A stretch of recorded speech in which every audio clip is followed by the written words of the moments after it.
Hello YouTube, welcome back to my channel. If you're new here, my name's Sienna and I make videos on lifestyle, home, and DIY projects every single week. As you guys can tell, I've been shopping a lot for my new place and I obviously want to create some DIY projects so that I can add some personal touches in. So for today's video, I wanted to create two projects that were inspired by Urban Outfitters pieces. I really love both of these pieces on their website, but I wanted to add my own personal touch to it, and I'm really happy with how the projects came out, so I'm really excited to show you guys. Both of these projects are really beginner friendly, but the second one is a little bit more time consuming, and I talk about that a little bit more in the video, but nonetheless it is an easy project and I think it came out so good, so I think you guys are really gonna like these. So without further ado, let's jump into the first project.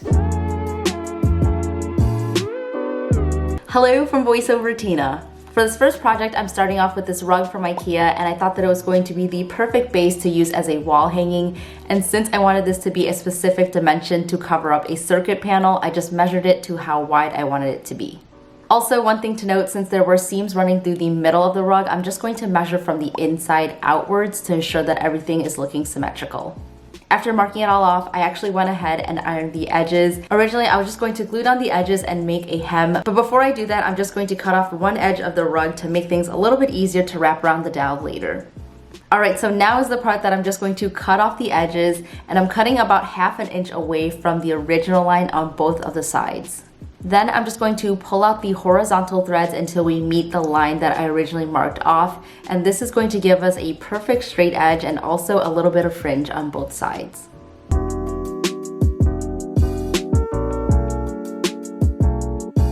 So here is the original wall hanging from Urban Outfitters that this project is inspired by. I really love the vibe of this design, but I wanted to change it up just a little bit to match the color scheme in my room. You can totally follow this same tutorial and change the design to look a lot closer to the original by cutting the rug a lot skinnier.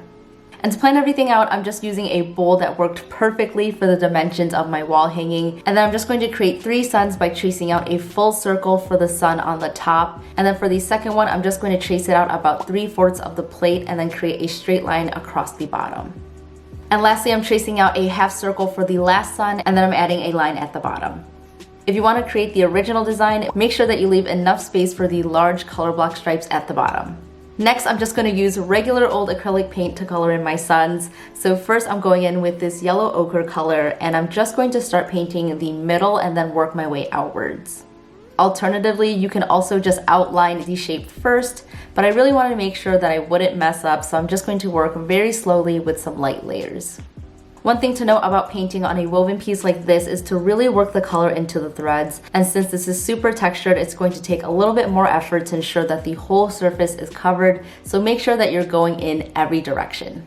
And by using a little bit of paint at a time, I'm able to really control how thick my paint is. I really wanted the paint to look like it was a part of the rug instead of just sitting on top of it, so this is really going to help you avoid getting thick layers on the edges and create a really even layer throughout. Next, I'm using this gorgeous burnt orange color. I really love how deep this color is. Make sure to check out my description box down below. I'll have all the names of the colors that I'm using for my wall hanging.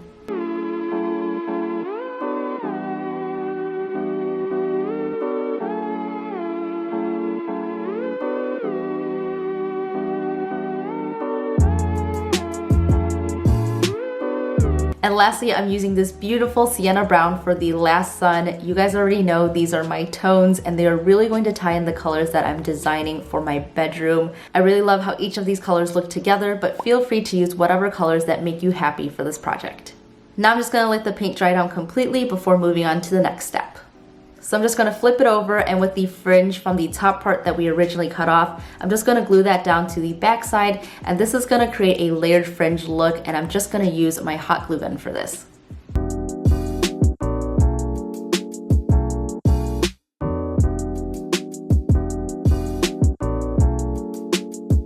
And the last thing to do is to cut down a wooden dowel to size. And here I'm just using my handy little hacksaw from Dollar Tree, making sure that I get it as even as possible. And then afterwards, I'm just gonna sand it down to create a nice smooth surface.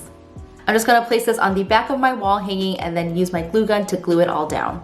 Once that is dry, I went ahead and added a string to hang it, and now it is complete.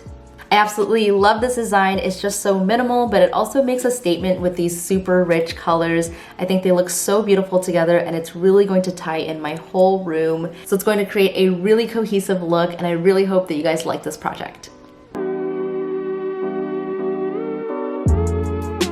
For my second project, I was inspired by this minimal art print of the yin yang sign from Urban Outfitters, but I wanted to take it a step further and make it into an embroidered piece of art.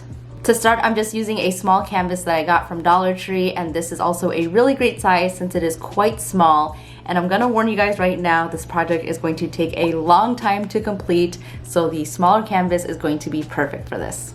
First, I'm sketching in my design from the top right corner of the canvas, and I'm just gonna create a wavy backwards S shape, and I'm gonna try to make it look as symmetrical as possible. Then, using a small round object like this paint bottle, I'm just going to trace it to make 2 circle shapes, and that's all there is to this design. It's super simple and super minimal. To give it a fun multicolored look, I'm using this really cool yarn that I picked up from Michaels. I will have the exact name of it in the description box down below, but it has a really awesome mix of creams, pinks, and browns, and I think it's gonna look really awesome for this design. Next, I'm going to use a yarn needle to thread the yarn through, and I'm tying a knot at the end. For my piece, I'm just going to fill in the right side with the colored yarn. So I'm going to pierce my canvas from where the back side of my design begins, and I'm just going to start with 1 stitch coming from the back and going into the front side. Once your needle is in the back, I'm going to come from the back side and just create 1 stitch away and then go back into that initial stitch. This is called a back stitch. It's super basic and it's going to give you 1 continuous line. So you're basically just going to repeat this stitch across the entire canvas. And as you can see, I'm coming from 1 stitch over from the back side and then just going to pierce it back into the front and then come back around and just create this continuous back stitch. Then I'm going to create my next row by starting it from the same end, and you'll notice that each stitch is going to be stacked, and I'm going to create a brick stitch. So I'm basically creating another hole in between each one of the other holes, and it's going to create a really nice staggered look. And after each piece of string is complete, I just double knotted it on the back. As I worked on this piece, I found it to be easiest to use small pieces of yarn at a time, and you can just knot them as you go and continue the stitch with each new piece. To make my line as even as possible in each row, I actually started to poke the holes in first, and this really helped me out a lot. This project is pretty easy to do, but like I mentioned, it is a very time-consuming project. This literally took me 3 days to complete, and pretty much every night after work, I would just put on a YouTube video or Hulu, and then I just mindlessly stitched away. Also, I would love to know what channels you guys have been enjoying lately. I love discovering new channels to watch and support. So if there's any channels out there that are still growing and that you love, please leave them in the comments down below so that I can check them out. And if you're also looking for more channels to watch, definitely check out the comments, and I'll also leave a few of my favorite small channels in my description box down below. So at this point, my fingers were hurting from all the stitching, and something that would actually help this project go by faster is by using thicker yarn. So I definitely would recommend that if you're looking to embroider a canvas like this. When I got towards the bottom with the circle, I made sure to leave it empty. So I'm just gonna follow along with my design and cut the yarn wherever it stopped and start it again. Finally, I finished this side of the design, so now it's time to do the little circle in the negative space. So I'm just gonna fill the circle with the same stitch and making sure that I just use a couple rows of that same color across the whole thing. And this is just gonna make sure that I incorporate all the same colors that are on the canvas. Before moving on, I wanted to erase my pencil marks, so you can definitely use an eraser for this, but I found that it was really easy just to remove the graphite with some water and a paintbrush. So I simply just brushed it on and wiped it away. And lastly, to pull this all together, I'm going to create a simple border around the negative space, and I'm basically just going to follow along where the wooden canvas bars on the back are, and this is going to help me create some straight lines across the whole border.